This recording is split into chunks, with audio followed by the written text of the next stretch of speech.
Like you said, he's got 3 rings, right? And just to clarify, none of those rings are with Toronto, right? Is Fraser Minton going to have more points than Slavkovsky this year? Fraser Minton sucks at hockey. This guy might not even be an NHLer, so we got to settle down on that one. Adelaide, no.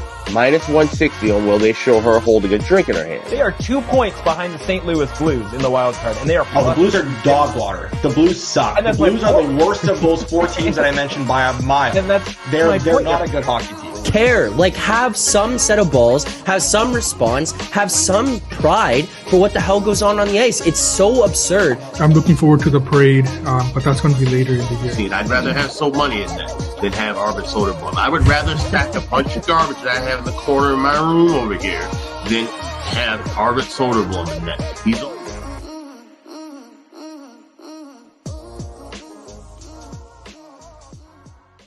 March 15th, welcome back to Edgework, presented by Stacks. I'm Zack Phillips, joined here on Friday morning to close things out on what is a relatively quiet and, shitty slate of games for Friday afternoon, or Friday night here. But nonetheless, we'll break them both down. We'll give out our best bets. We'll get into some futures. We'll look ahead at this weekend. All of that and a whole lot more. But before we can get into it, I want to remind people that over the past 2 weeks now, we've been presented by our friends over at Stacks. If you haven't already, make sure to sign up for the Stacks Betting Exchange. If you're sick of getting limited and profiled, Stacks is a unique sports betting exchange that offers higher limits and better pricing. Stacks offers a real and fair marketplace for users to bet on the outcome of sporting events, offering better odds and a peer-to-peer marketplace. Stacks is the best option for anyone who wants to wager on live sports. Make sure to add Stacks to your list of outs and sign up today. You can get commission-free trading when you sign up now. The option is yours at Stacks. Gentlemen, good night there for us last night. 5-3, 22% ROI. We did a little bit of a watch along to close out the 7 o'clock game, so we got to see a lot of our bets that we had from yesterday's show close out pretty nice for us. So heading in the right direction here now. 2 winning days in a row, 2 positive days. Feeling pretty good right now, and as you see, that record continued to climb back up in terms of ROI, the units that we've got on the season. Now 294, 302, and 12. That's 609 bets, but we're at a 3.6% ROI. We're up 22 units right now. So feeling pretty good as we head into this Friday. But Alex B., before we get into anything else, you had something to get off your chest about the Wednesday games, and specifically So Money's Vancouver Canucks and the Colorado Avalanche there. Yeah, so it's funny. And like I said, we did kind of touch about it late yesterday for those who watched the live stream. But just to kind of give a full glimpse, Colorado and Vancouver played on Wednesday. And it's kind of, just a regular game. Seems like Vancouver dominating the pace of play and kind of controlling. And we all have our little kind of group chat. And So Money, of course, being super thrilled about his Canucks playing very good hockey. And I wasn't paying attention to the game. I'm sitting here. I'm, having a smoke. I'm doing some writing and taking care of things. And I see that message come in. And so I decided to grab my remote, turn the game on. And that's when I happened to see that, Colorado scores with 1.2 seconds left into the second period. And I go, this might be a good spot to back, Colorado, a resilient team that has a way of, coming back and fighting hard. We just saw them do it in a couple other games recently within the week. So I decided to grab plus 845 live, plus 700 on the draw.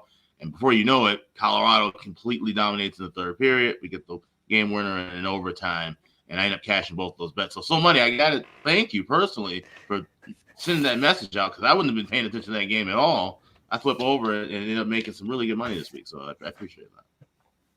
Wow. So Money, I had no idea what was happening until he started, and I was like, oh shit, I know what's going on. I was not expecting that. I was actually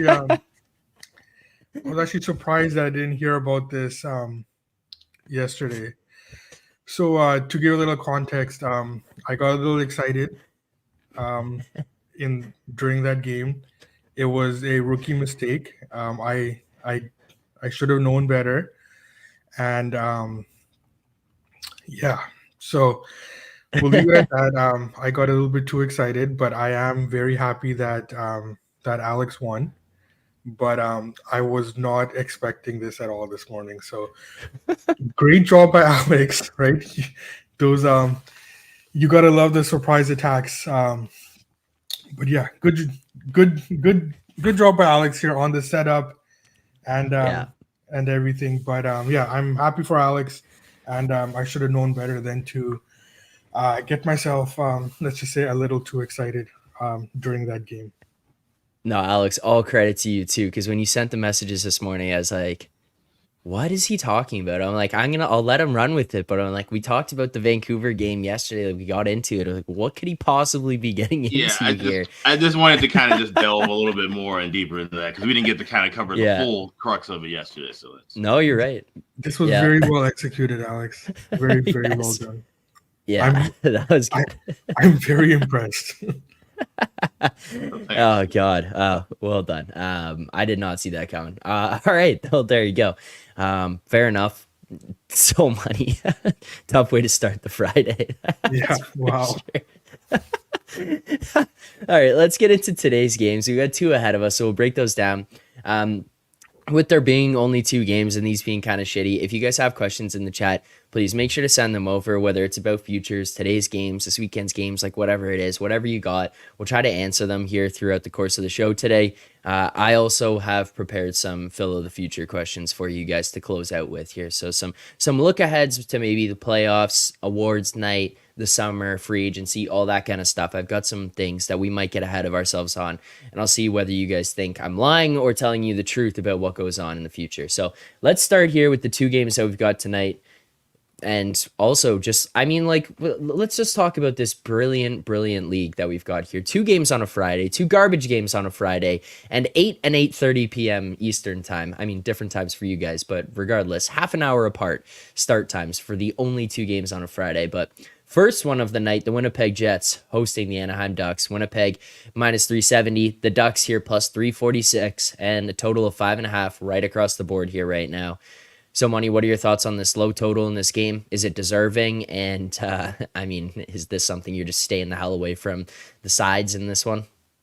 Well, I'm still recovering right now. This is a...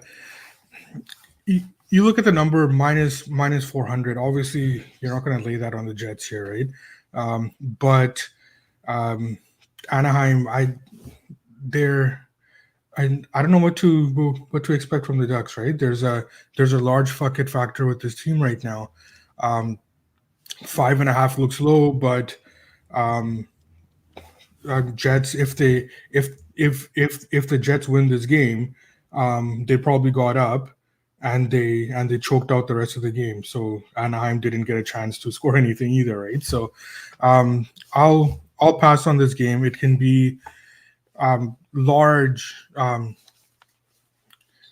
There's a large discrepancy here for the way this game can go. It can end up 3-0 Jets, or it can end up like 7-4 Jets or something, right? So for this one, I will be sitting out. Okay, well, So Money will sit out. Alex, are you going to sit out on this one? Yeah, most likely. I mean, you look at the series history; it's all one-sided to Winnipeg. They've won 7 straight meetings, 13 of the last 15. The only thing that you could maybe look at it would be, and you can get kind of creative this time of year, especially with big favorites, maybe tie Winnipeg to win with a player prop you like, or some kind of other look. I know a lot of books will offer those kind of combo side total parlays. That's the only way you can even try and find some value back in Winnipeg here. Otherwise, this is a complete stay away here. Okay, fair enough. So it's both staying away there. One more game here to look at tonight, and maybe Jordan's on to something. Hawks minus 1.5, Ducks minus 1.5, 51-1. Maybe that's the only approach here tonight. Jordan's got a lottery ticket. That's just gross. So gross. All right, final game of the night here to take a look at. The LA Kings on the road to Chicago. The Blackhawks currently plus 233. The Kings minus 250. And yet again, another total of 5.5 in this one all the way across the board. Alex, go to you first here. These are your Chicago Blackhawks. Just kind of thoughts on their current state and how they match up here tonight against the Kings. Oh, the offense has finally shown up. It took them about maybe 65 games in the season, but sure enough, back-to-back games with the Hawks scoring 7 goals. They've had 29 goals in the last 4 games, so 26 goals in the last 4 games. So can't beat that. Now take on an LA Kings team that playoff contender as of right now, desperate to kind of just get things back into rhythm, back into gear. And they're taking on Arvid Soderblom, our good friend, who only beats the Arizona Coyotes and the Toronto Maple Leafs. So now we can see if we can beat a third team, possibly, and hopefully the offense can continue to kind of get things going. So I'm looking here at two things. I like the over 5.5 for the full game, but I like the Kings team total 3.5 as well. Soderblom has played well in those last few games. You're kind of just waiting for that shoe to drop. And it doesn't have to completely fall off the table necessarily. He can still give up 4 goals. And if the Hawks can bring the offense they've had the last couple of games, maybe they find a way to win. So I think this could be kind of a pond hockey match. I think LA would certainly be willing to kind of get their offense rolling in gear. They could do it against Soderblom. So give me the team total over with LA, but give me the full game over 5.5 too. So those are half unit plays each. Okay, so a half unit over 3.5 team total for the LA Kings, -112. And then we'll also go to the full game over 5.5, half unit there, -118. So 2 bets in this one that will lock in. So Money, what are your thoughts on this game tonight, and kind of where we're at with the total, and Alex's thought on how this one might play out from a goal scoring perspective? Yeah, let's go ahead and make this a double best bet. I agree with Alex on the over. The edge here. Also, I'll just say there's some money. If we'll go double best bet, we'll just go full unit on the over. Yeah, fair enough. Yeah. So there you go. The edge I see here is that Alex alluded to it, that Chicago's been playing well recently, especially on offense. They are starting to get back to the pond hockey that they tend to play when Bedard is there. So this 5.5 total, again, for special situations, Chicago is not a special team to be warranting a 5.5. The 5.5 is based on their season-long numbers. It doesn't take into account the way that they played recently, especially the last couple of games where they have been able to generate well. Now, those couple of games were against Anaheim and Arizona, and now you're stepping up in class against a good defensive team in the Kings. From the Kings' perspective, they do play well defensively most of the time, but this is one of those situations where you don't really have to bring your A game in order to beat Chicago, right? So I can see LA being more open to be fine if like this game gets a little back and forth. So for those reasons, I do like the over here as well. Agree with Alex, and we've locked that in. I do like it up to at the 5.5. It would go up to -123. Okay, so if you are looking to play that here, you can find some pretty widely available numbers at like -120, -118, where we just locked in, -119. So a bunch across the board there. So everyone should be able to get that. If you can't, obviously shop around, but as well, you could grab that at Stacks about 5 minutes ago before we did. And seems like some other people in the market may have reacted to that one there. 2 games down, two best bets for tonight's game. Nothing in the first one, but both in that second one there. We're taking the LA Kings team total over 3.5, -112 for a half unit. And then the full game, we got a double best bet over 5.5, -118. Again, we'll go over those at the very, very end there, but those are our best bets for tonight. Now, I got some questions for you guys. I saw that we had a shitty slate. I saw that we had an opportunity to maybe look into some things around the league that weren't specifically betting related, so I wanted to take advantage. Moretto sent over the time machine, hopped in there, went ahead. The first thing I did, I went to day 1 of the playoffs, and I looked at the playoff standings here, guys, and I saw the Buffalo Sabres made the playoffs. We talk about this Sabres team. We talk about the fact that, too little, too late. Alex had talked about the goaltending all season, and now all of a sudden, so late in the year, it's finally showed up. Well, they got hot at the right time. They got everything together, and they made the playoffs. Am I telling the truth here, So Money, or am I lying? You are absolutely telling the truth. In fact, I just bet a little bit more on the Sabres this morning to make the playoffs at a, let's just say, an off-market number. But I do like the Sabres quite a bit. It's probably too late for them to get that first wild card, but that second wild card is wide open. Detroit is a team that is struggling. Islanders, they've played well. they've beaten bad teams as they should. But I think that we can't forget the way that the Islanders played before this stretch of bad teams, right? And we saw in that game last night when there is a step up in class, the Islanders are a couple of steps behind, right? So Buffalo, they're getting the goaltending. They're buying in finally to the way that the team needs to be playing.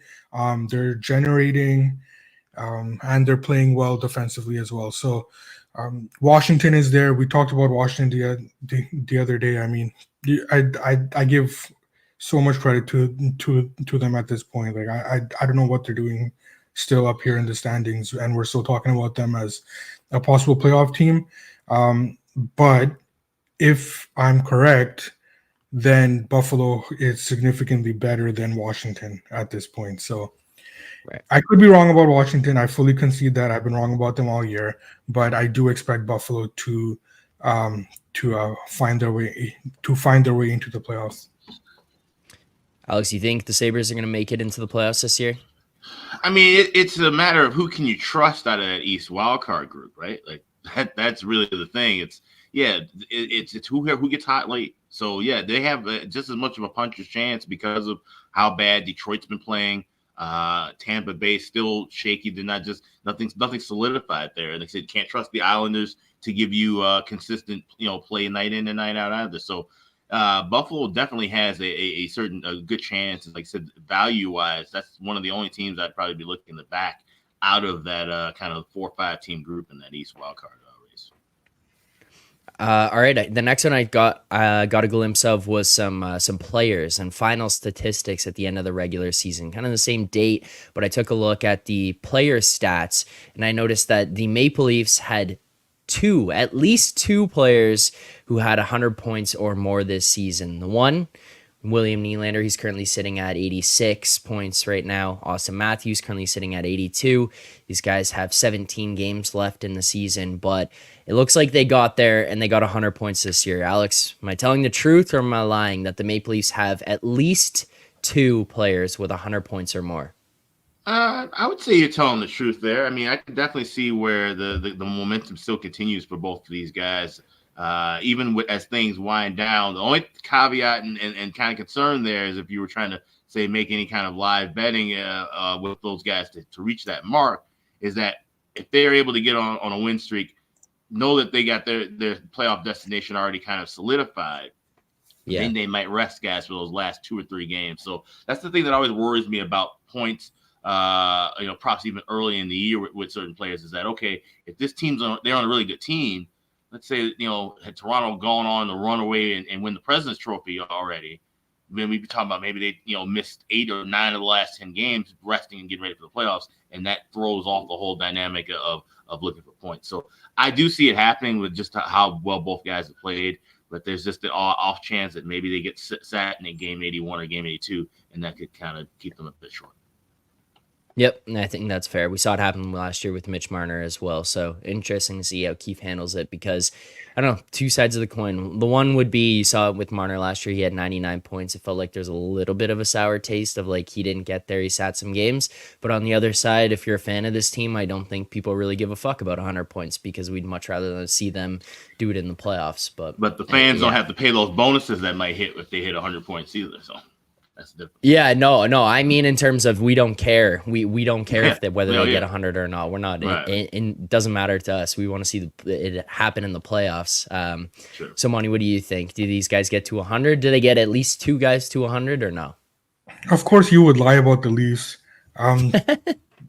No, it didn't happen, right? And the reason it didn't happen is because the Leafs are locked into the 3rd seed right now, and I don't think they're going anywhere.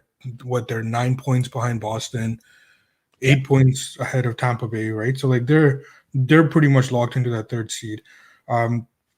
You mentioned that if they didn't care about Marner getting 100 when he was sitting at 99, right? Why would they care in this situation, right? So I do think that they're going to be getting ready for the playoffs, not only from a resting guys perspective, but also changing their play perspective, right? Like I think that going forward, you'll see a Leafs team, in my opinion, that's going to be more focused on gearing up for the playoffs, right? And I think that once they're doing that, that's probably going to impact the individual point totals as well. So for those reasons, I don't think either of them got there. All right. Before we move on to the next one here, question in the chat, and better saying 12-1 on Buffalo still good. We played it. We had 20-1 being thrown around in the chat yesterday for reference there. Yeah, I think 12-1 is tough. I got a 16-1 again this morning, but that was off. Yeah, I would need at least a 15. I think 12 is too tough right now. If it's small, if you want to bet it small, it's fine, right? Like I mean, but I wouldn't get anything substantial at the 12.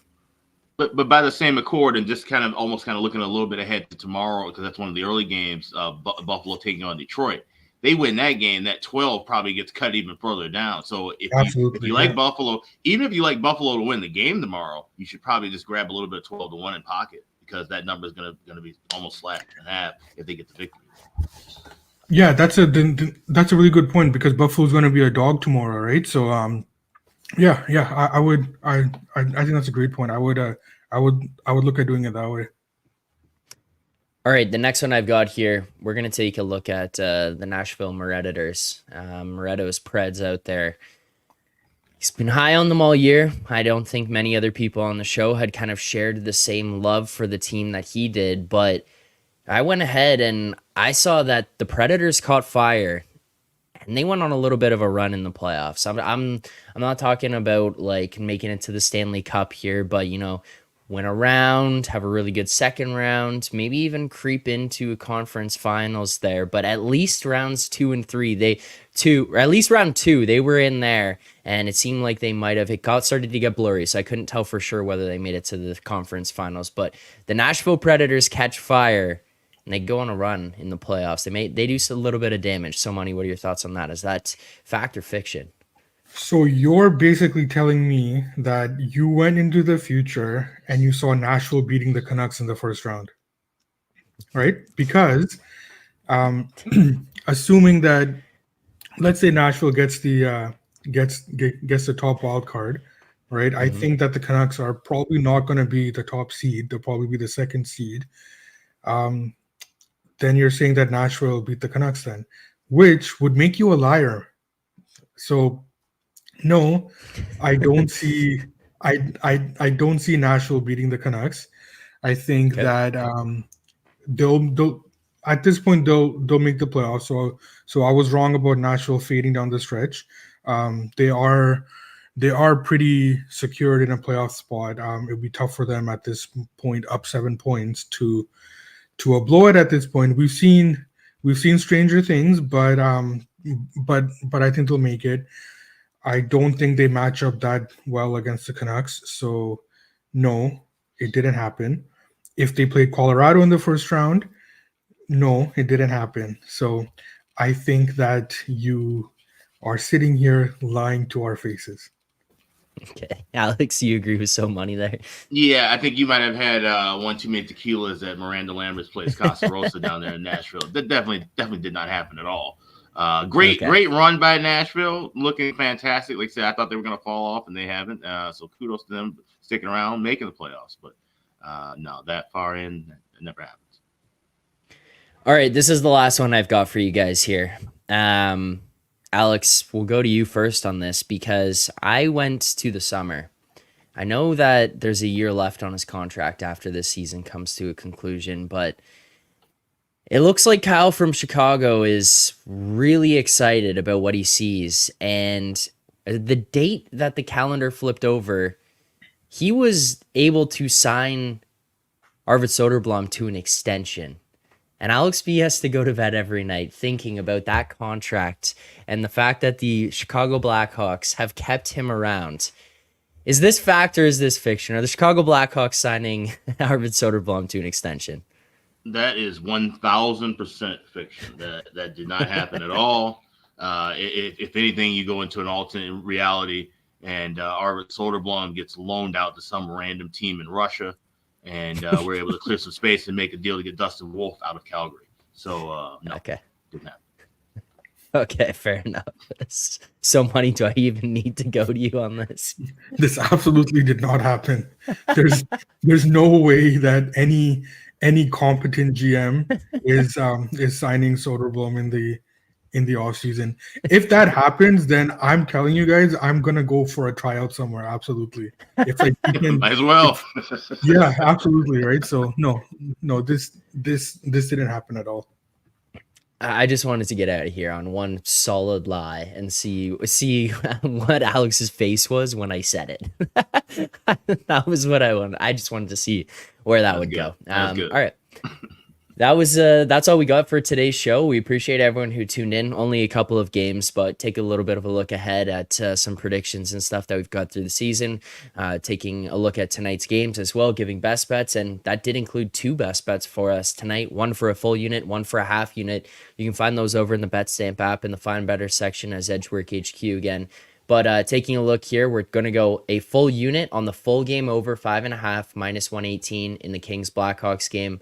We're also going to go a half unit on the Kings team total over 3.5 minus 112 there against Chicago. So those are our 2 best bets for tonight. If you did enjoy the show, please make sure to hit that like button, subscribe here to the channel, turn on notifications. We'll have more watch alongs down the rest of the way. I think there's about 4 more we've got scheduled throughout the rest of the year. So make sure to like, subscribe, turn on notifications, all that stuff. If you enjoyed, comment below. If you're on podcast, subscribe, rate, review. But thank you to our friends at STX as well for sponsoring the show. Thanks everyone who tuned in. So Money, Alex, thank you guys for taking the time to do this here today. I'll see both of you back here on Monday morning. For everyone else in the chat, if you want more picks, you want more stuff coming out, tomorrow morning on Twitter, Edgework HQ, you can see all the picks tweeted out from our creators across Monday through Friday. So our best bets will come out there. But thanks to everyone who tuned in. Enjoy the games tonight and good luck on your bets.